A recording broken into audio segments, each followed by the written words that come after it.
Hello everyone, আসসালামু আলাইকুম। Welcome back to my another new video. সবাই কি অবস্থা, কেমন আছেন? সবাই ভালো আছেন, সুস্থ আছেন। আবারও চলে আসলাম নতুন দিনের নতুন একটা ভিডিও নিয়ে। তো আজকে সকালবেলায় মাছ আনা হয়েছিল। তো মাছগুলি শোল মাছ। তো মাছগুলো অনেক বেশি তাজা ছিল আর অনেক বেশি ভালো ছিল, দেশি মাছ। তারপরে রান্না করার জন্য সবকিছু কেটে কুটে রেডি করে নিয়েছি। তো আজকে যা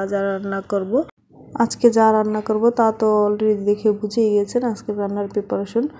তো পেঁয়াজ, মরিচ, ধনা পাতা, চিংড়ি মাছ আরও যা ছিল সব কিছু একসাথে রেডি করে নিয়েছি। তারপরে রান্নাটা চুলায় বসিয়ে দিয়েছি। ফার্স্টে চিংড়ি মাছ দিয়ে আজকে সবজি রান্না করব, গুঁড়া চিংড়ি। তাই পরিমাণ মতন পেঁয়াজ আর তেল দিয়ে সবজিটা একটু ভাজার পর 1 টেবিল চামচ আদা রসুন বাটা দিয়ে, তারপর আদা রসুনটা একটু ভাজার পর এখানে 2 টেবিল চামচ হলুদের গুঁড়ো, 2 টেবিল চামচ মরিচের গুঁড়ো, স্বাদ মতন লবণ, 1/2 টেবিল চামচ জিরের গুঁড়ো দিয়ে সুন্দর করে এবার কষিয়ে নিব।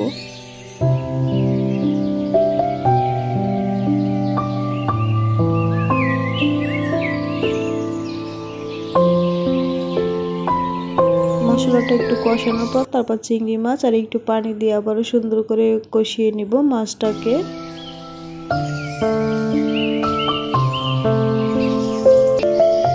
তারপর কষানো হয়ে গেছে, এখন সবজি অ্যাড করে দিচ্ছি। তো এখানে সিম, ফুলকপি, তারপর মূলা, আলু যা হাতের কাছে ছিল তা দিয়ে আজকে রান্না করেছি সবজিটা চিংড়ি মাছ দিয়ে। আর সবজিটা একটু ঝোল করে রান্না করব। তারপর সুন্দর করে একটু লাড়া দিয়ে এবার ঢাকনা মোড়া দিয়ে কষিয়ে নিব।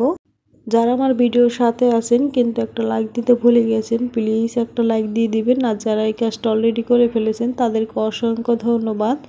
আর যারা আমার চ্যানেলে আজ নতুন ভিজিট করেছেন তাদের কাছে যদি একটু হলে আমার ভিডিও কোনো অংশ ভালো লাগে থাকে, চাইলে আমার চ্যানেলটা সাবস্ক্রাইব করে আমার পাশে থেকে যেতে পারেন। তারপরে ঢাকনাটা তুলে আবার সুন্দর করে একটু লাড়া দিয়ে দিচ্ছি। তো এভাবে করে একটু সময় করে সবজিটাকে কষিয়ে নিব। সুন্দর করে কষালে খেতে অনেক বেশি মজা লাগবে। কষানোর পরে তারপর দিয়ে দিচ্ছি পরিমাণ মতন পানি। আর এই পর্যায়ে সবজিটা কিন্তু 50% মতো সিদ্ধ হয়ে গিয়েছে। তারপরে একটু পানি দিয়ে এবার সুন্দর করে লাড়া দিয়ে দিচ্ছি। লাড়া দেওয়ার পরে ঢাকনা মোড়া দিয়ে এবার রান্না করে নেব।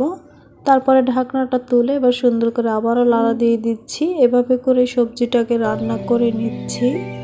আর চুলার আঁচটা কিন্তু একদমই মিডিয়াম আছে।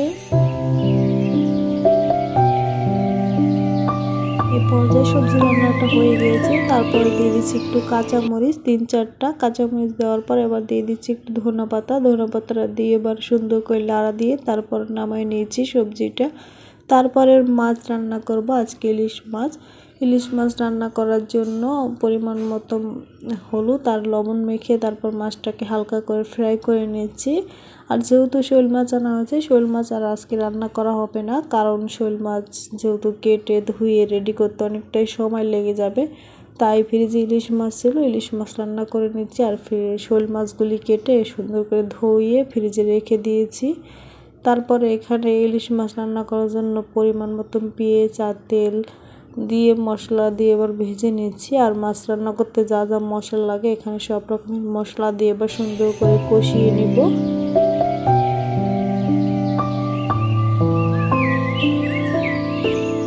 সুন্দর করে মশলাটা কষানোর পরে তারপরে দিয়ে দিচ্ছি পরিমাণ মতন ঝোল। তো আজকে বেশি একটা ঝোল দিব না, মাছটা বোনাই রান্না করব।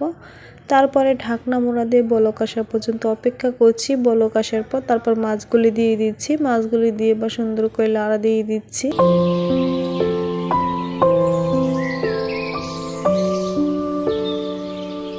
তারপরে ঢাকনা মোড়া দিয়ে আমি মাছটাকে রান্না করে নিচ্ছি। তো এখন মাছ তরকারিটা হয়ে গিয়েছে। এই পর্যায়ে দিয়ে দিচ্ছি 4-5টা কাঁচামরিচটা দেওয়ার কারণে মাছের ফ্লেভারটা অনেক বেশি ভালো আসে। তারপর দিয়ে দিচ্ছি পরিমাণ মতো একটু ধনা পাতা দিয়ে সুন্দর করে লাড়া দিয়ে তারপর মাছ তরকারিটা নামাই নিব। তারপরে বাঁধাকপি ভাজি করে নেব। তো ভাজি করার জন্য পরিমাণ মতো পেঁয়াজ, কাঁচামরিচ, তারপর স্বাদ মতন লবণ, পরিমাণ মতো হলুদের গুঁড়ো দিয়ে সুন্দর করে এবার ভেজে নেব। তারপরে দিয়ে দিচ্ছি একটা ডিম। আর ডিম দিয়ে যেহেতু বাঁধাকপিটা ভাজি করব তাই ডিম দিয়ে দিচ্ছি। ডিমটা একটু ভেজে নেব 2-1 মিনিটের মতো। ডিমটা ভাজার পরে দিয়ে দিব বাঁধাকপি।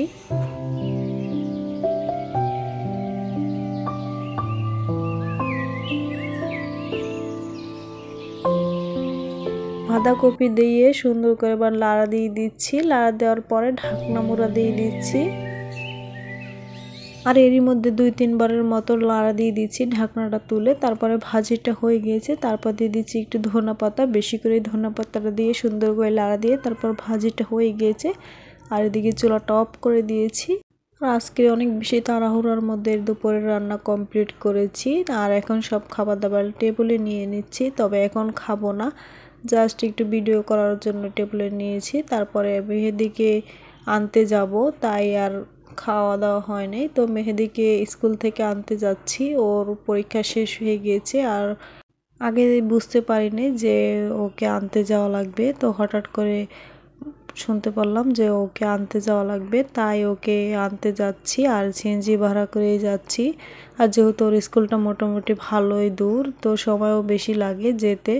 আর ওর স্কুলটা হচ্ছে বনানী, তো বনানী আমাদের বাসার থেকে মোটামুটি ভালোই দূর। তারপরে এরই মধ্যে ওর স্কুলের কাছাকাছি চলে আসছি। তারপরে আসে দেখি মেহেদি অলরেডি স্কুল ক্লাস থেকে বেরিয়ে গেছে, ওর পরীক্ষা যেহেতু শেষ হয়ে গেছে। আর মাঠে অনেক বাচ্চারাই খেলাধুলা করছে। তো ওকে নিয়ে এখন বাসায় চলে যাব সরাসরি। তো ওকে বাসায় আবারও নেওয়ার জন্য এবার প্রথমে রিক্সায় উঠেছি, তো রিক্সা দিয়ে এবার যাচ্ছি। আর দেখতে পাচ্ছেন এই রাস্তাটা কিন্তু অনেক বেশি সুন্দর, মাশাআল্লাহ, অনেক সুন্দর একটা ভিউ। আজকের ভিডিওটা কেমন লাগছে অবশ্যই কমেন্ট করে জানাই দিবেন। আর আজকে এখানেই বিদায় নিয়ে নিচ্ছি। আল্লাহ হাফেজ।